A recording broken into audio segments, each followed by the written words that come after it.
Good evening. My name is Doc, grateful believer in Jesus. I struggle with alcohol, codependency, control, and pride.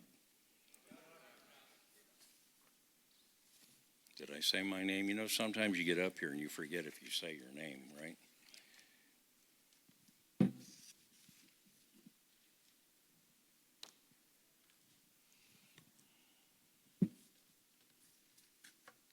I'm a believer in Jesus Christ who struggles with alcohol, codependency, pride, and self and control. I was born in Glendale, California.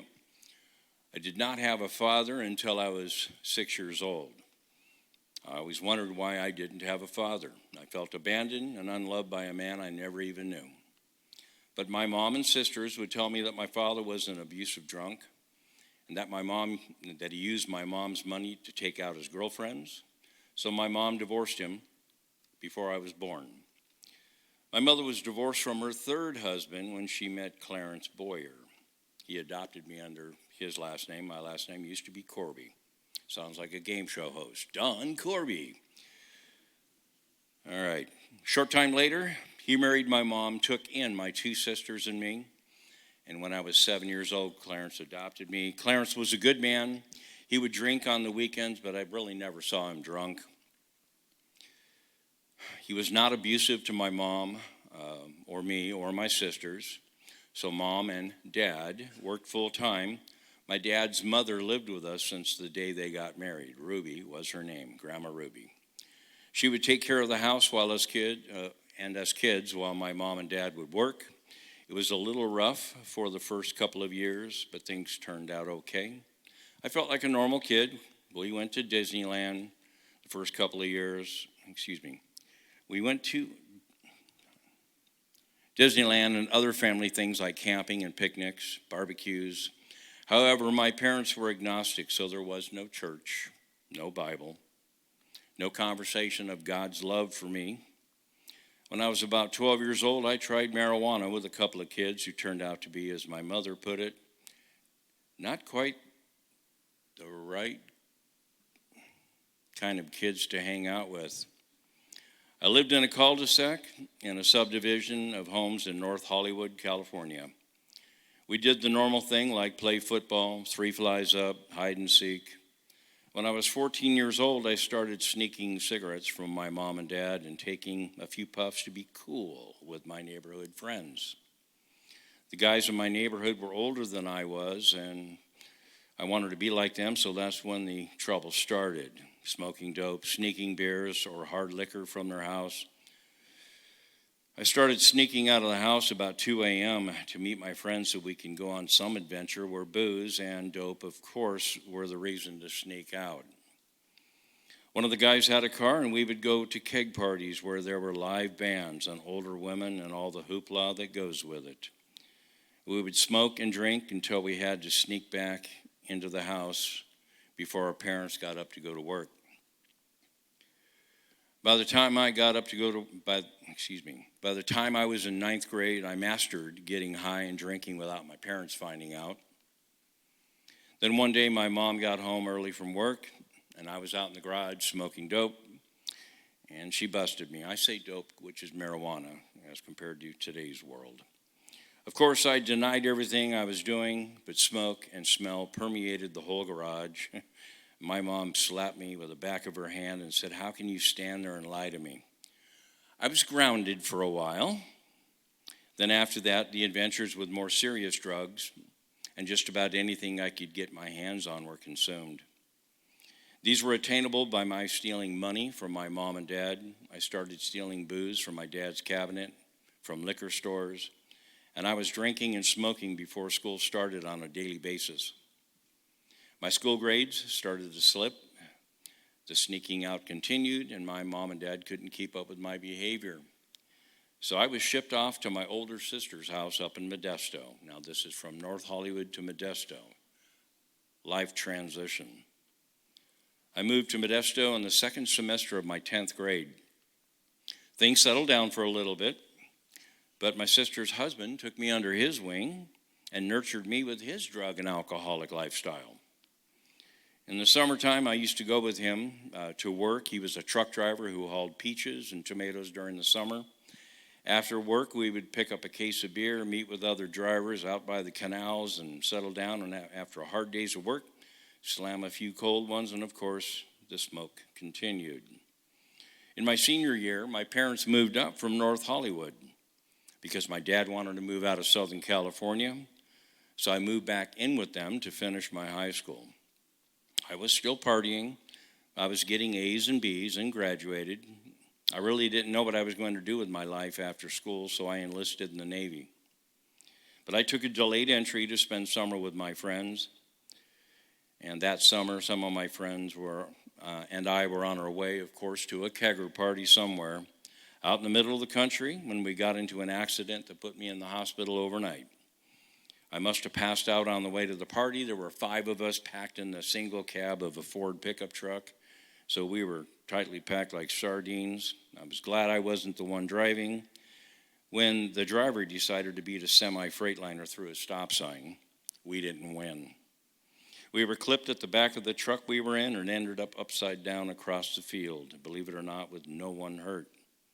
Got a settlement from an insurance company for that accident. I bought my second guitar and a plane ticket to Connecticut to visit a friend. So this is in 1977.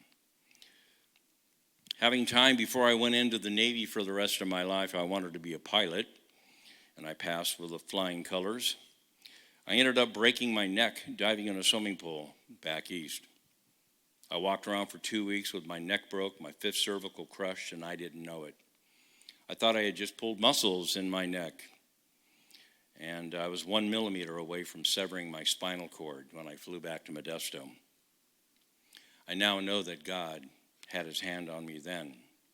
Jeremiah 30:17, God's promise, I will give you back your health again and heal your wounds.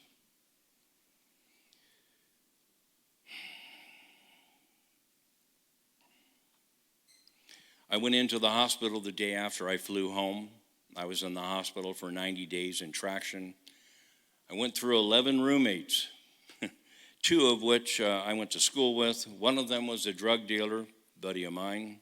So I had plenty to smoke inside the hospital room because you could smoke cigarettes back then, and I would cover up the smell with my Swisher Sweet cigars.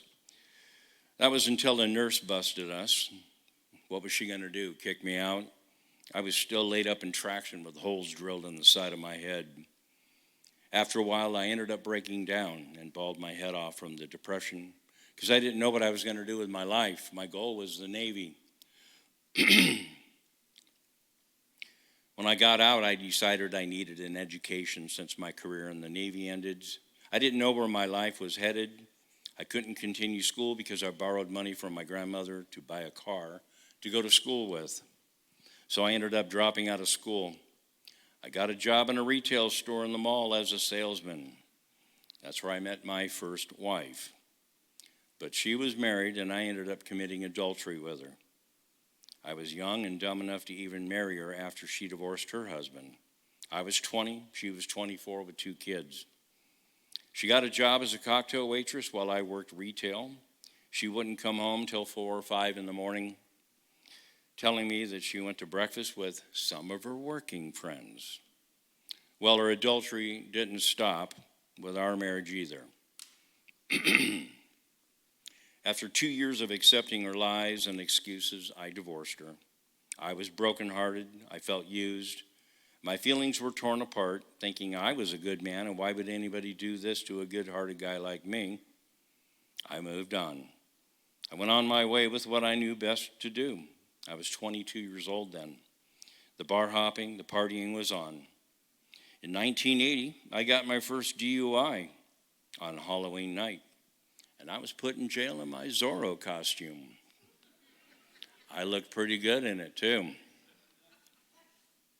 After that humiliation, I needed to get away from the people and my life in Modesto. I feel I needed to get a new start with my life. 2 years went by when I was transferred to Fresno in 1982, working for a retail store. 5 months later, they went out of business. I got a job with Gottschalks and was working full-time at 35 hours a week, and I know somebody in here has had a relative that worked for Gottschalks one time or another. I was going stir crazy because I was used to working 60 plus hours a week. So I got a part-time job as a bartender. There's an alcoholic route, huh? I was getting burned out from the nightlife and being single. Time went by. Lo and behold, I met my second wife. She was a friend of one of my past employees. She was a hairstylist. And at the time, I needed a haircut. I knew her only 6 months when I married her, and it was trouble from the start. We fought from day one of our marriage, and not much time later, she was pregnant. My wife had carried the baby full term, even though the doctors recommended in her second trimester to D&C the child because her lungs and kidneys had not developed. This is called Potter syndrome. Our daughter lived for only 4 hours. This was very hard on both of us emotionally. We started going to a counselor who was a Christian woman that my wife worked with. She invited us to a prayer meeting one night, and it was there that I accepted Christ as my personal Savior. Now, I believed the problems that we had would go away. I believed at that time I had been the reason for all of the fighting that we had because I wasn't walking with Christ. I accepted him, but I didn't grow spiritually or walk the way he intended. I was still trying to control my life. In my marriage, I ended up being a yes man because it was easier to do whatever she demanded rather than dealing with her psychotic and erratic ways. I thought maybe having this child would help settle our differences and maybe she would change her behavior. She was controlling, strong-headed, and if things didn't go her way, she would go into a tirade, tear up my work clothes with scissors, tear up my house plants that I've had for like 20 years. Didn't have the guts to end the marriage because of all the guilty feelings she would put on me. Because she would say, look at the family you came from. You're just like them. You aren't going to become anything else unless you start doing the things I tell you to do. I had no self-esteem, no pride, no self-worth. It was just less stressful to go with the flow and whatever she demanded. She was so eager to get pregnant again, telling me that if I wanted to save this marriage, we needed to get pregnant and have a child. In 1986, we had my son Joshua, who was a healthy, wonderful son. But when he was 18 months old, I couldn't take the emasculation anymore. I didn't want my son growing up in this violent environment of our fighting all the time. I decided I needed to stand up for myself and make decisions for me. Now, the funny thing is, I stopped drinking and smoking for the 4 years we were together. The day I moved out, it was all out partying. I had visitation with my son, and when I had him, I didn't party, but when I wasn't with him, my lifestyle continued. I ended up getting another DUI in 1989. This didn't faze me. I continued on a journey of destruction with my drinking. I woke up one morning and went out to get something out of my truck when I realized the entire front of my truck was totaled. This was a sure sign of my first stages of blackouts. Again, God had his hand on me. I believe my drinking slowed down for a while after that, but it didn't stop. Then I met Sandy. I had about 9 years of single life behind me. I was tired of chasing the nightlife. Sandy and I had a lot in common. We both came from damaged relationships. We both cared about family. We shared the same beliefs in God, and we both loved to laugh. I could see that with her, I could settle down. I kept my drinking controlled. Basically, I was a functioning alcoholic, and she didn't know it. 18 months later, we got married. We had our struggles, but most of those were financial, not the drinking.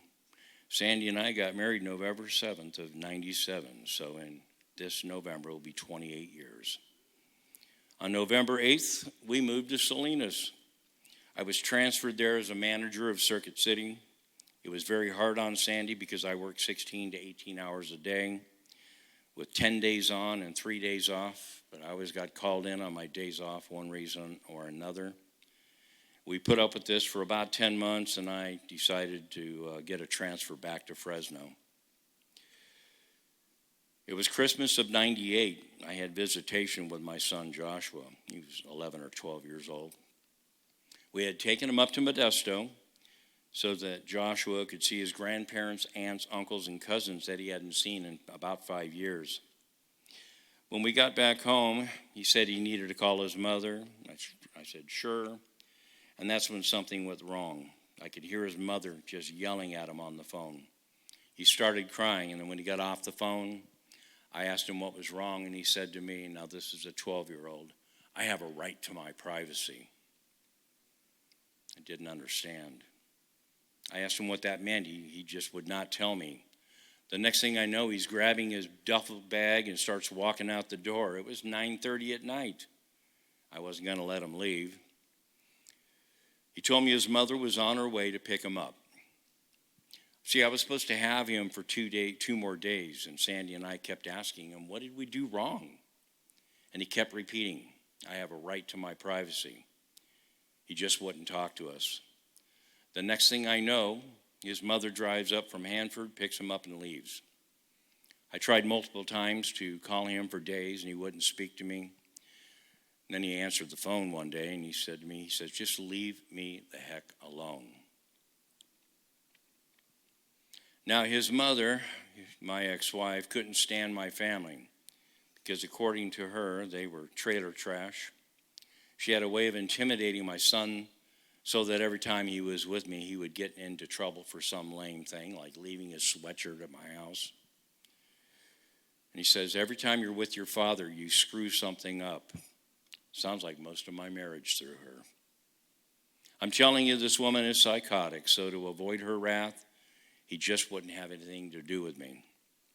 I tried for months to talk to him, writing letters, but he would never talk to me or return my phone calls. This was kind of hard on me because of my abandonment issues with my real father. I swore that I would be there for my son and that I would not be an alcoholic. And look what happens. Now, I haven't heard or seen from him since 1998. I gave this one to God. I convinced myself that he would either end up like his mother, scatterbrained, or eventually call me one day. I had to let him go so that he would be relieved from his mother's wretched control and wrath. Now I feel abandoned by my son. In '99, I left the retail world, got into the mortgage business as a loan originator, loan officer. I struggled in that position for 4 years until I finally got a break. I got a job as an account executive in the mortgage industry. My income went into the 6-digit figures, and life was finally getting better. We upgraded our lifestyle to where money was not an issue anymore.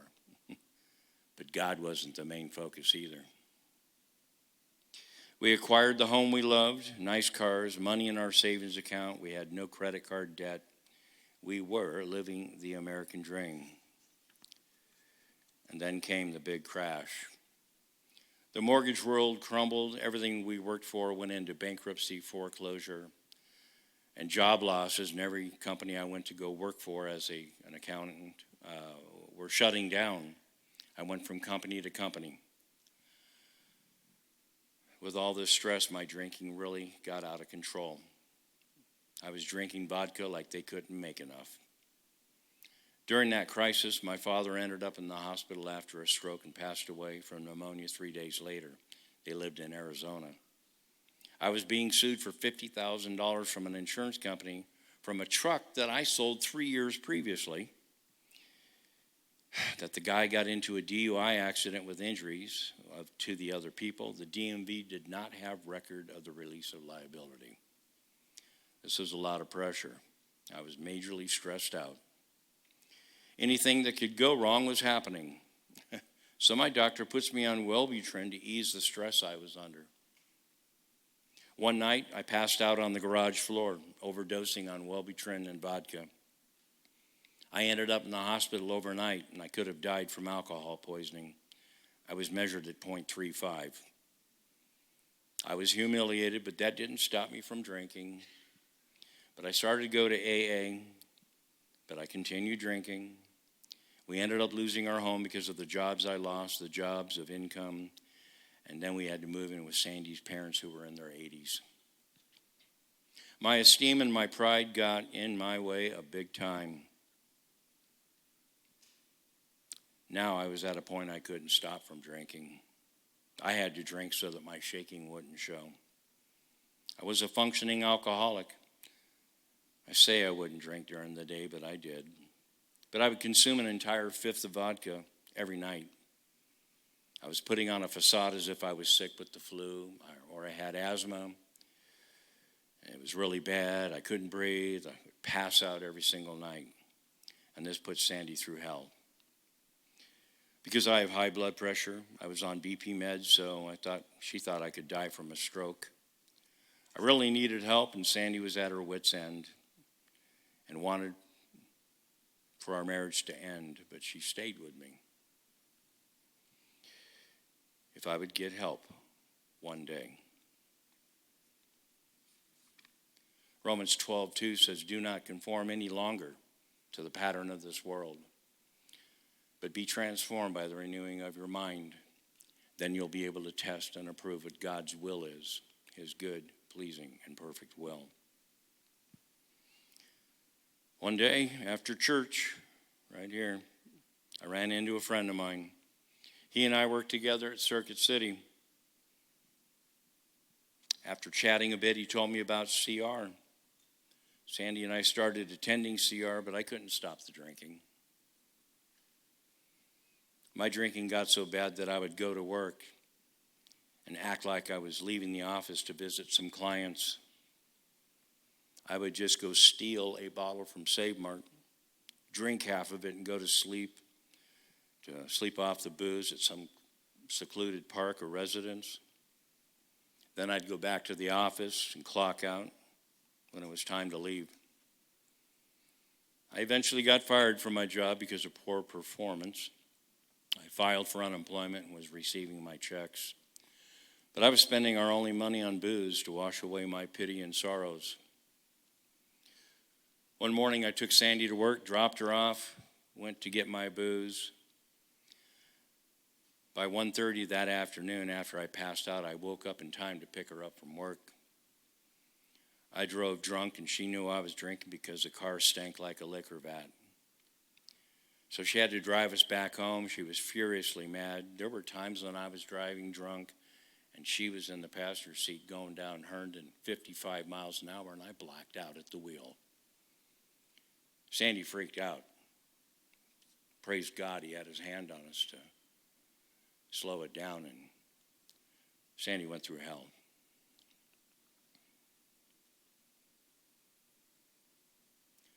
So she had to drive us back home. She furiously mad. I finished the bottle when I got home, of course, and passed out until the next morning. That was when Sandy had enough. She told me to get out, pack my stuff, and she didn't care where I went. Just leave. And I know that was hard for her to say. I have never heard such harsh words from her lips, and those words pierced my heart like a dull knife being twisted. I kept hearing them over and over because I never, ever wanted to hurt her in any way. I didn't know what to do. I just wanted the pain to go away, all the things that I failed at to go away, and all of my life's failures came before me and crushed my very being. I was lost. So when I finally asked for help, I asked that CR member if he could help me, along with the man who was my sponsor at the time, Dan Bell, who just celebrated 38 years of sobriety. With the help from them and the regime I was held accountable to, my wife cautiously allowed me to continue living in the same house as she was, under the condition that if I drank, I was out. I praise God for the men that stepped into my life that helped me.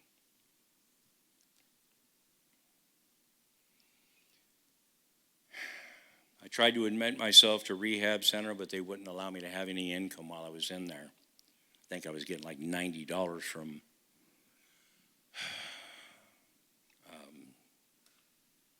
disability at the time.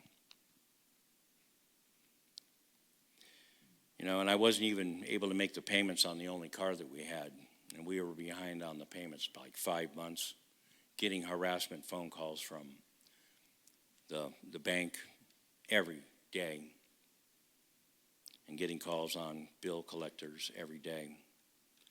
I completely surrendered my life to Christ and diligently worked the 12 steps, went to hundreds of AA meetings, and with the support of the CR staff, other leaders, this church, and my desire to stay sober was crucial.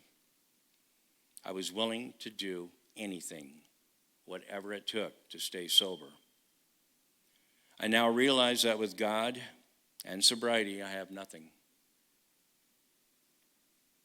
I realize without God and sobriety, I have nothing. I started attending the men's Friday 5 a.m. prayer group, became a member of the church. During one of the men's prayer group meetings, I was silently asking God to remove the desire of alcohol in me in a circle of chairs right in that corner.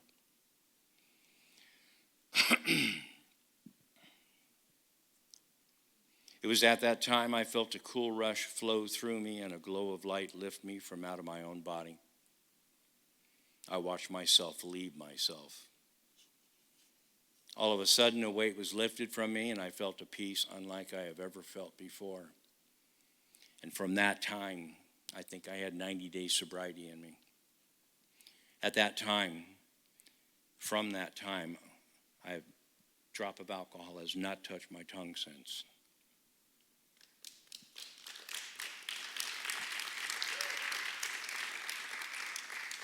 My last drink was March 16th, 2009, and the funny thing is that's my brother's birthday, and he's a recovering alcoholic drug addict too, so apropos. Learning about what Jesus Christ had in store for me allowed me to let him control my life. I had to surrender. My recovery has been a journey, but only through the grace of God I've learned that without Jesus Christ, none of my recovery would have grown as much as it has. 1 Peter 5, 10, 11 says, after you have suffered a little while, our God, who is full of kindness through Christ, will give you his eternal glory. He'll personally pick you up and set you firmly in place and make you stronger than ever.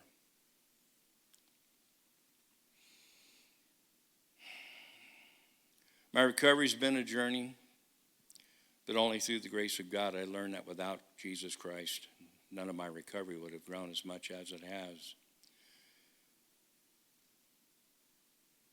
This testimony comes from 16 years ago.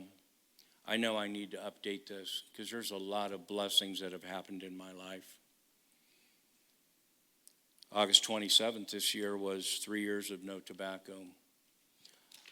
I've been involved in service in this church as a greeter, an usher, communion tray carrier, to a prayer warrior with my wife, to a deacon.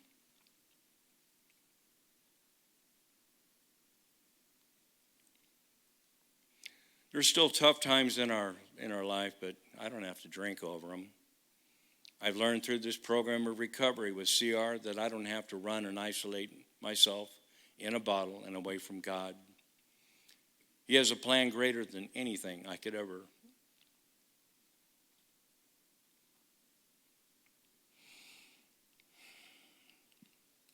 His plan is greater. I now have a direction in my life that is filled with glorifying God, helping another person with their hurts, habits, and hang-ups. I need to be there for somebody else beside myself in order to be what God has planned for me. I've completed 12-step programs 4 times. I'm grateful for the men who journeyed through that process with me. I've learned a lot about myself and what God has in store for me. That God has been there all along, even when I thought he abandoned me. This was my selfish nature that got in the way of his plan. I just needed to let him in my heart and learn to listen when he has something new to say. I have to thank my sponsor currently, Ron. Accountability partners, I've got a dozen of them and other leaders, members of CR, the support of the men's prayer group, the other church leaders, my family, and especially Sandy, for their prayers and support.